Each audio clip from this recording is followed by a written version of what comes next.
OK, so whether you're at home or even on your holidays, many of us buy pre-packaged food and assume that it'll be safe to eat. But for people with food allergies, it can be a totally different situation. Manufacturers are required by law to list all allergens in the ingredients, which helps to make it clear. But increasingly, they're choosing to put a few more in the may contain section. And that's leading to lots of confusion and frustration. Presenter OJ Borg has been to find out more. If you have a food allergy, you'll be used to checking the ingredients on products. But the warning labels flagging potential allergens may not always give you the specific answer that you're looking for. Now, there's one type of labelling which is cropping up more and more, and for some people it's causing a lot of confusion, and that labelling is the may contain. Now, whether that's they may contain nuts or another allergen, it's that word may which is causing a ton of frustration. It's known as precautionary allergen labelling. The allergen isn't an ingredient, but it could be present accidentally due to cross-contamination. Take this dark chocolate bar, for instance. It says here, may contain milk, but dark chocolate shouldn't contain any milk anyway. Here we have a pea and corn snack, and are you ready for this? Because it says here, we pack all our snacks in the same place, so they may contain gluten, eggs, peanut, soya, milk, nuts, mustard, and sesame. It's the full house. If you are somebody who has a food allergy, this is a minefield and it's going to be completely restrictive on your choices. But not only that, in some cases, labelling can really be a matter of life and death.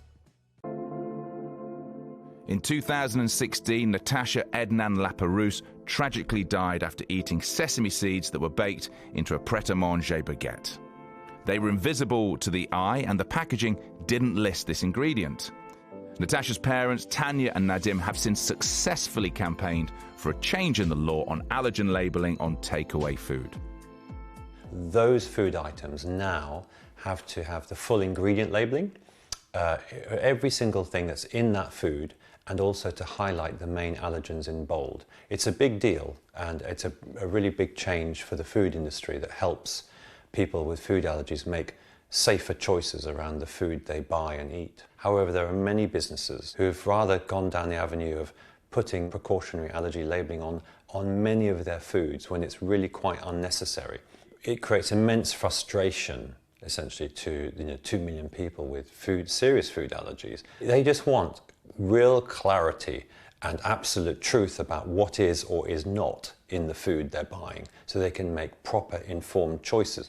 And the overuse of such labelling actually creates a situation where they either buy food and they risk potentially coming to some harm through having an allergic reaction, or they stay away from all those foods, and therefore their choice of food is much restricted. And that's not right at all. The law may have changed with takeaway food sales, but these warnings seem to be appearing on everyday foods more and more. So are the manufacturers being ultra cautious when it comes to their labelling, or even just trying to cover their backs? I'm keen to find out why they say these precautionary warnings are the right thing to do.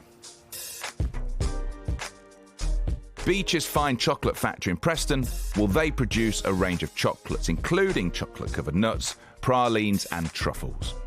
All their products are labelled to have milk and nuts as a definite or may contain allergen. Peter Whiting, the company's managing director, shows me why. As you can see from the pipework, there's a lot of segments interconnected. So the very last metre or so of pipework is shared between the milk and the dark chocolate line. Cleaned and washed and swabbed between each run for the allergens. Although we can claim like a vegan certification because the milk is below the limit, there's a slight chance that there will be milk proteins in the dark chocolate mix. So we have to be leaning on the side of caution, and then that's where they may contain traces of milk come in. Avoiding cross-contamination is a priority at all stages of the production process.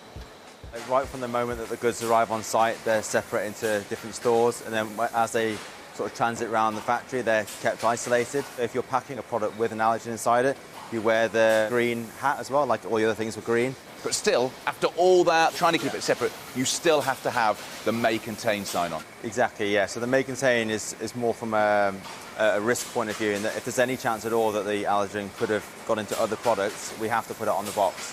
What would you have to do to make sure things are nut-free or milk-free? The way to get around it would be to have like a segregated line completely that only handles, you know, almost like a free-from range. And I would guess, in a building that's over 100 years old, that's not possible. Yeah.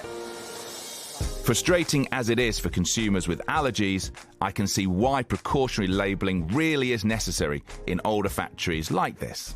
With so much precautionary labelling on our everyday staples, a recent study suggested that only a third of people with allergies and intolerances always avoid may contain. Adam Fox is a professor of paediatric allergy. Is there ever a moment when we can ignore these labels that say they may contain? Really, it's a very personal thing, and it's something that I always encourage patients to discuss with their doctor to get individualised advice. What the consumers really want to know is this safe to eat? And we know that tiny trace amounts could be below the amount that could possibly cause a reaction, but that may not be for everybody, and some very sensitive people do need to be much more careful. I think there's a lot of misunderstanding about the wording that's used and the inconsistency. So, for example, some people put may contain and others may contain traces. And the other thing that comes through very clearly when you speak to patients is they think that this labelling is mandatory. Now, that's a really dangerous thing, because they misinterpret that when that labelling isn't there, that it must mean that there isn't a risk. What I've learned today is that allergen labelling is done with the best of intentions. But the current situation, well, that's confusing for customers. What we need is a solution that works both for food businesses and for shoppers, that keeps them safe without limiting their choices unnecessarily. Recognise that view. It's lovely just up view. there, but I can assure you he's not there right now. But it's really, really serious point, isn't it? For people to do stuff, they need to know what's in those ingredients. So important. Really interesting, that, actually.